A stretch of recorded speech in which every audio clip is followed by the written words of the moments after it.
The streets of New York were quiet that evening, the kind of quiet that felt unnatural for a city packed with the hum of industry and the thrum of people chasing ambition. William Harper, editor-in-chief of the Liberty Star, sat by his window, sipping stale coffee, listening to the silence. His fingers itched to write again, to expose, to question, but there were some truths no longer allowed on paper. It had been 30 years since the Compromise of 1861, the peace accord that forever changed the soul of America. Instead of going to war over slavery, the North had signed an agreement with the Confederacy. In exchange for preserving the Union in name, the South would be allowed to maintain their economic customs, a polite term for generational enslavement. The North never rebelled. Not really. There were riots, yes. Voices were raised. Some newspapers screamed in bold print about justice, human dignity, God.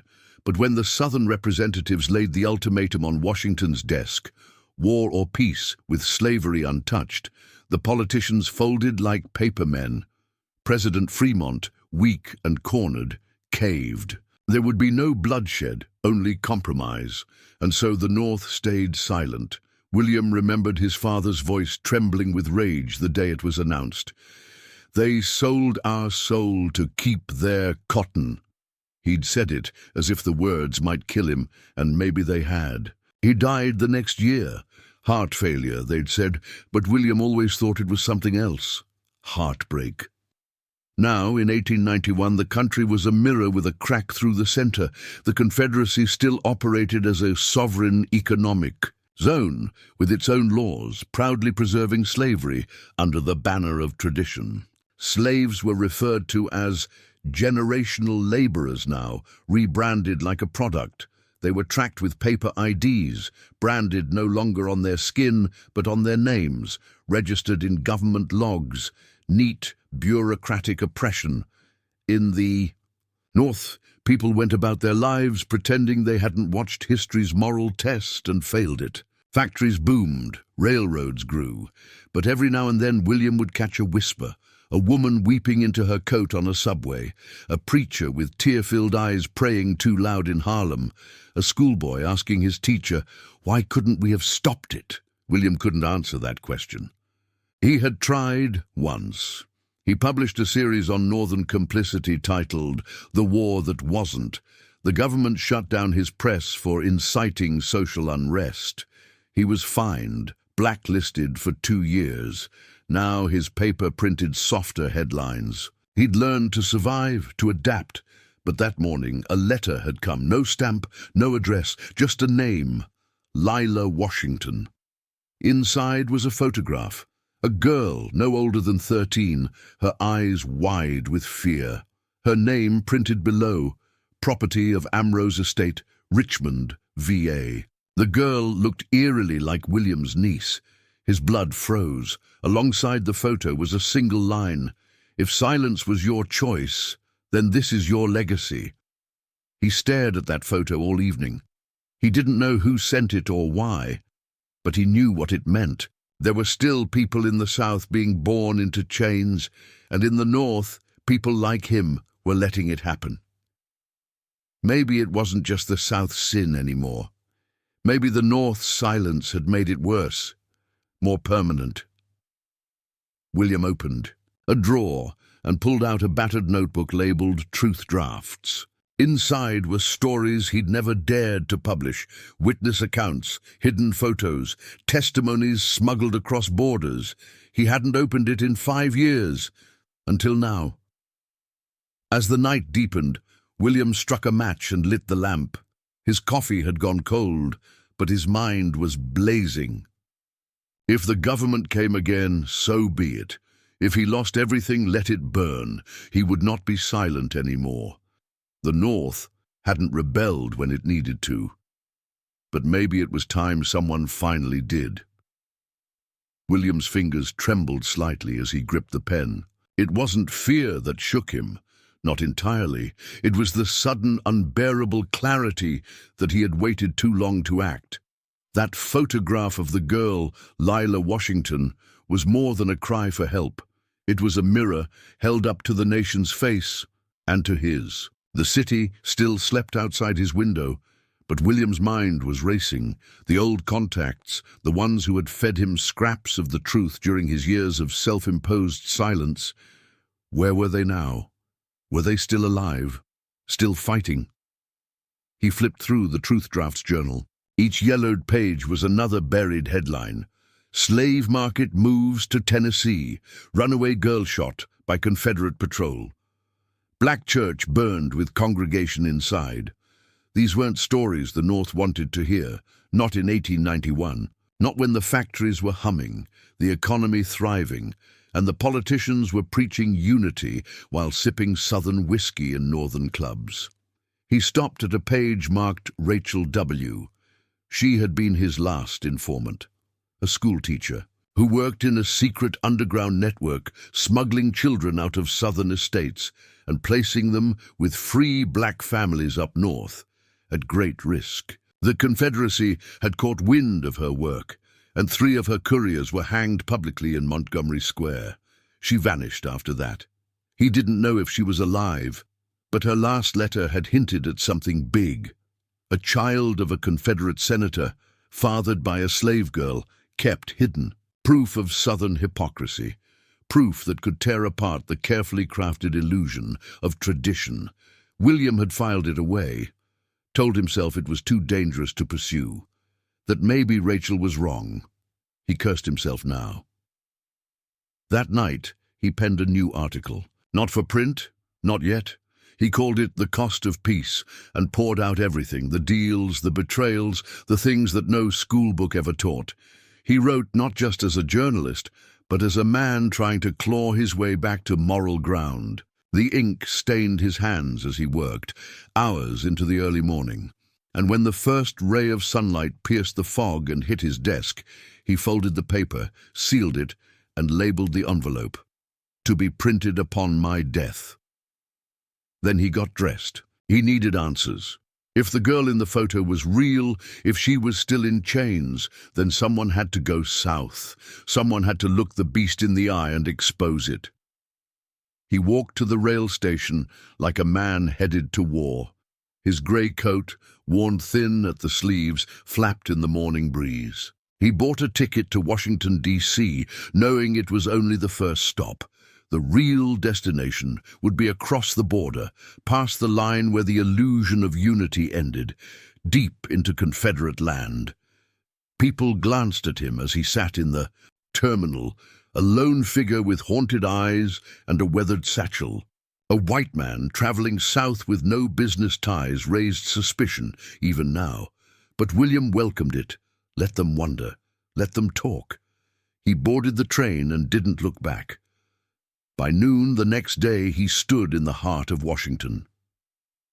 City wore its shame well, grand buildings with clean stone walls, while just beyond the polished boulevards, poor black families lived in crumbling shacks, their children shoeless, their eyes familiar with hunger. Northern freedom had never reached everyone. He made his way to the only person he trusted in the capital, Henry Dubois, a black printer and underground publisher who had once served in the failed abolitionist army that never marched. Henry was waiting in the back room of his print shop, a blade tucked into his boot and a look that said he hadn't forgotten the war that never came. "I was wondering when your conscience would finally wake the hell up," Henry said, without looking up from the ink drum. William dropped the photo of Lila Washington on the table between them. "I need to find her." Henry looked at the girl's face and went quiet. After a long silence, he said, "She's real. That I know. That estate in Richmond is a fortress, but you're not the first to try." "What happened to the others?" Henry lifted his eyes, dark and tired. "They never came back." William nodded slowly. "Then I'll be the first." Henry studied him for a moment longer, then reached under the table and slid over a folded map. "Then God help you. You'll need this. And you'll need to move fast. They'll know you're coming." As William tucked the map into his coat, the weight of his choice settled in. The North had stayed silent for 30 years, but William Harper had just declared war. The journey from Washington to Richmond felt like stepping back in time and into a nightmare. The deeper William traveled into Confederate territory, the more surreal the landscape became. It wasn't just the plantations that scarred the horizon, or the sight of children herded in chains at train stops. It was the silence, the unnatural forced normalcy of a place soaked in injustice, yet draped in civility. No one screamed here. No one resisted. That's what haunted him most. Henry's map was crude but effective. It pointed to a series of safe houses, forgotten homes run by people who remembered the cause, even if the war never came. The first was a weathered farmhouse outside Fredericksburg, owned by an elderly widow named Miss Eleanor, who greeted William with narrowed eyes and a shotgun in her lap. "I don't help white men," she spat, before William slid the photo of Lila across her table. The old woman froze. "You know her?" he asked softly. "I know of her," she muttered. "Amrose Estate. Her mama was taken there 2 winters ago. Girl was barely walking. Bastards keep the children now. Train 'em young, break 'em early." William clenched his jaw. "I'm going in," Eleanor scoffed. "You ain't making it past the front gates. You look like a northern lawyer. They'll spot you a mile away." "Then help me not look like one." She stared at him for a long moment. Then, with a sigh that sounded like it came from the bottom of her soul, she stood up. "Got a field coat in the barn. Belonged to my brother. You'll look like one of them if you keep your mouth shut." The next 2 days, William moved from house to house under the cloak of night. At every stop, whispers followed him. Names of other missing girls, broken fathers, mothers whose children had been sold and renamed. The Amrose Estate came up over and over. It wasn't just a plantation. It was a symbol. A place where cruelty was refined, normalized, made invisible by Southern hospitality. He reached Richmond on a rain-soaked evening. The city was beautiful in the most poisonous way. Cobbled streets, lanterns glowing softly, grand houses with freshly painted shutters, and inside them the stench of ownership. He walked carefully, his posture stooped, his face shadowed by a wide-brimmed hat. He'd taken Eleanor's advice to heart. Around here, silence ain't, just survival. It's expected. The Amrose Estate sat on a hill just outside the city. From the distance, it looked serene, almost picturesque. White pillars, trimmed hedges, a long gravel path leading to a mansion that seemed untouched by time. But William knew better. He'd seen enough slave quarters tucked behind similar facades. He knew what kind of rot lay beneath fresh paint. He set up in an abandoned church nearby, its roof half collapsed, pews covered in ivy, but the bell still intact. Henry had told him it was once a gathering spot for escaped slaves. Now it would be his base. That night, he watched the estate from afar. The guards at the gate wore uniforms with silver pins shaped like magnolia flowers, a symbol of Southern dignity. Their rifles gleamed, and their eyes were sharp. No one passed, unnoticed, but William had something they didn't. Names. Names of estate workers passed down through the underground. One stood out, Martha, a kitchen maid rumored to have smuggled letters out for years. On the 3rd night, under a sky smeared with clouds, William left the church and slipped toward the estate, carrying nothing but a satchel and a single envelope addressed to Martha from the Circle. It was a phrase used by the remnants of the underground, a signal that the messenger wasn't a threat. The backfield of the estate was guarded only by a single lantern. He waited until it dimmed at midnight, then moved like a shadow, slipping. Between the corn rows and along the edge of a drying shed, he tapped once, then twice, on the kitchen door. The signal. It creaked open. A black woman with tired eyes and weathered hands stared at him for only a moment before pulling him inside and bolting the door. "You bring that child's photo?" she whispered. William nodded. Martha's eyes filled. With water. She's alive, but for how long? I don't know. They're preparing to sell her. Tomorrow, high price. Senator's son wants her trained for house service. William felt his breath catch.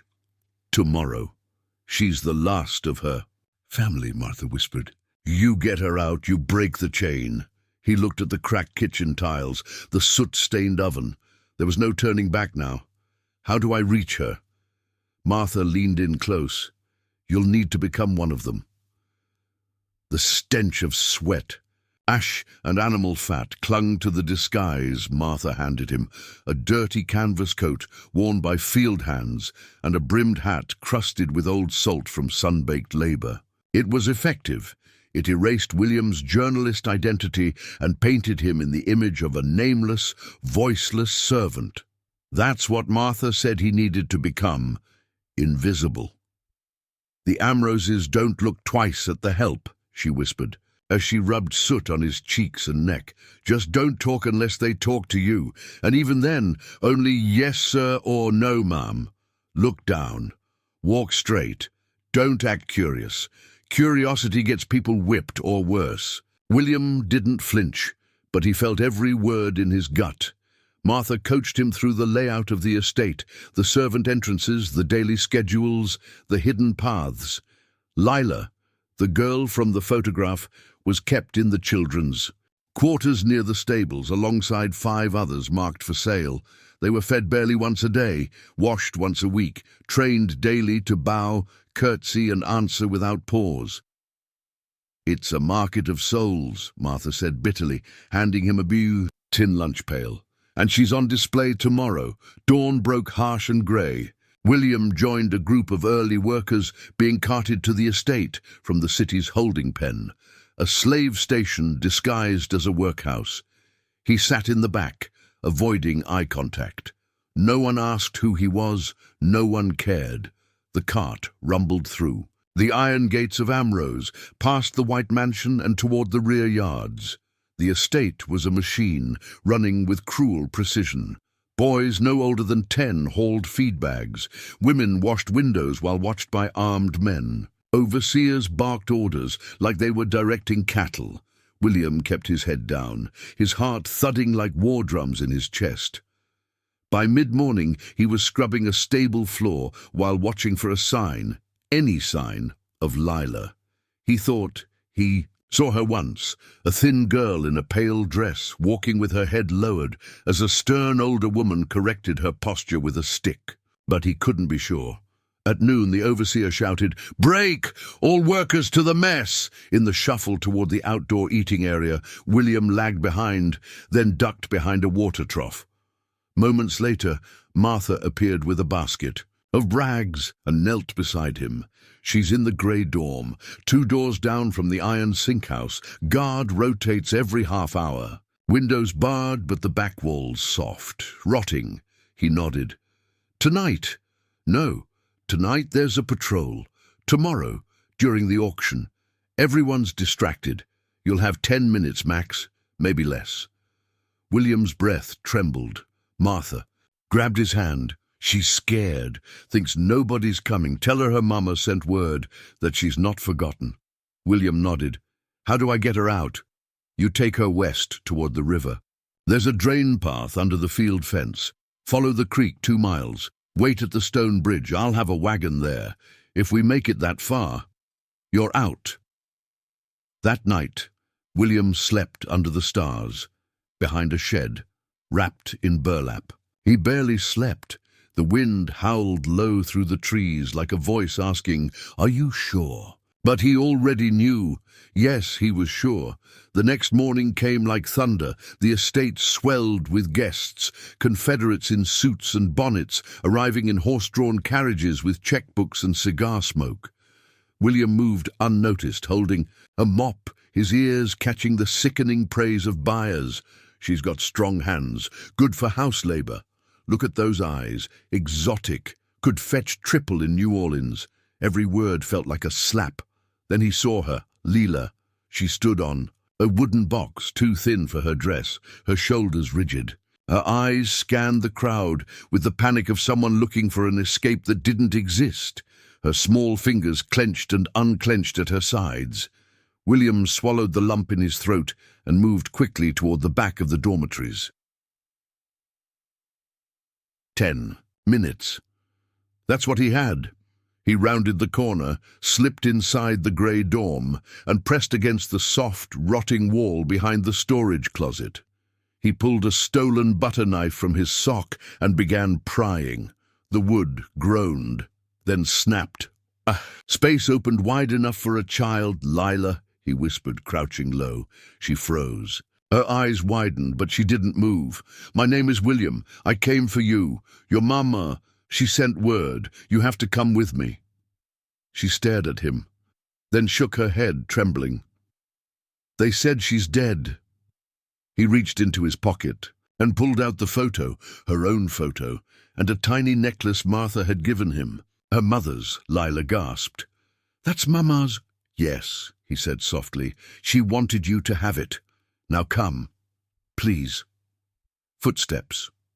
Voices. No time. Lila bolted toward him without another word. He pulled her through the hole. They ducked, crawled through weeds, raced across the corn rows, hearts pounding, hands locked, toward the fence, toward the drain path, toward the river. Behind them, a shout, then a gunshot. The auction had just turned into a manhunt. The first shot missed them by inches. William dove forward, shielding Lila with his body as they tumbled into the brush. The crack of the rifle echoed through the fields, but the next shot didn't come immediately. They had seconds, maybe less, before the dogs would be released. "Go!" he hissed, pulling her up. Her little legs scrambled to find footing in the mud as they darted toward the broken section of the fence. The path to the creek was narrow, hidden by overgrown grass, and thorns that clawed at their skin as they passed. William's lungs burned with every breath. He gripped Lila's hand like a lifeline, yanking her forward, through briars and dead branches, away from the sound of shouted commands and trampling boots. Behind them, the horns blew. 3 sharp blasts. The signal that a slave had escaped. No, William thought, not a slave, a child, a girl, a human being. They found the fence where Martha had said it would be, the corner where the iron had rusted out, and a gap wide enough for a child had opened in the earth beneath it. William dropped to his knees and shoved Lila through the gap. Her eyes wide with fear and disbelief, she crawled quickly, silently, and popped out the other side, covered in dirt and bloodied at the elbows. William followed, wincing as the fence scraped across his back. Just as he pulled his last leg through, a voice shouted from behind, "There, I see him!" They didn't wait. They followed the creek. It was shallow and cold, barely ankle-deep, but it ran westward like a guiding thread through the woods. William held Lila's hand as they moved through it, their footsteps muted by the water's current. They ducked under fallen branches, waded through thorny vines, and past broken stones carved with names long forgotten, the graves of those who had tried and failed before them. Lila didn't speak, but William could feel her strength. For someone so young, so small, she moved like someone who knew what was at stake. When they reached the stone bridge, the sun was already low. The shadows grew long across the water. William crouched behind a cluster of rocks, holding Lila tight. "Against him, they'll be here," he whispered. "They will." Minutes passed, then more. No wagon, no Martha. William's heart began to sink. Then, a creak. Wooden wheels. From the trees emerged a rickety cart drawn by a mule, its reins held by a boy no older than 15.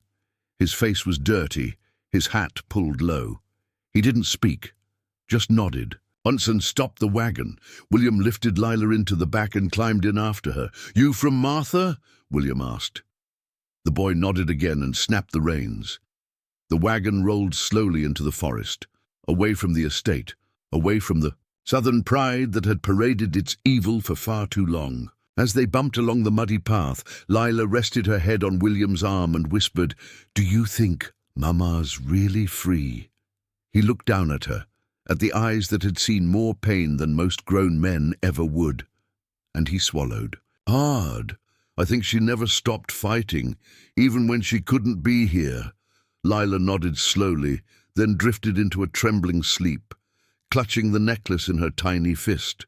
The boy took them deep into the countryside, through narrow paths and unmarked roads. By midnight, they reached a cabin hidden in a hollow lantern light flickering in the window. Henry was there, waiting, shotgun in hand, tension written across his face. But when he saw the girl, he exhaled like he'd been holding his breath. For a lifetime. You did it, he whispered. No, William said, helping Lila down from the wagon. We did. Inside the cabin, Martha stood from the shadows. Her eyes met Lila's, and for a long moment, neither moved. Then Lila ran to her, throwing her arms around the woman's waist. Martha wrapped her up and held her as if trying to protect her from the whole world. She's safe now, William said. For tonight, Martha replied, her voice weary. But you know they won't stop. William nodded. Then we don't either. He looked out the cabin window toward the hills in the distance, where freedom still required running, hiding, surviving. But for the first time in decades, the North's silence had been broken and the first chain had snapped.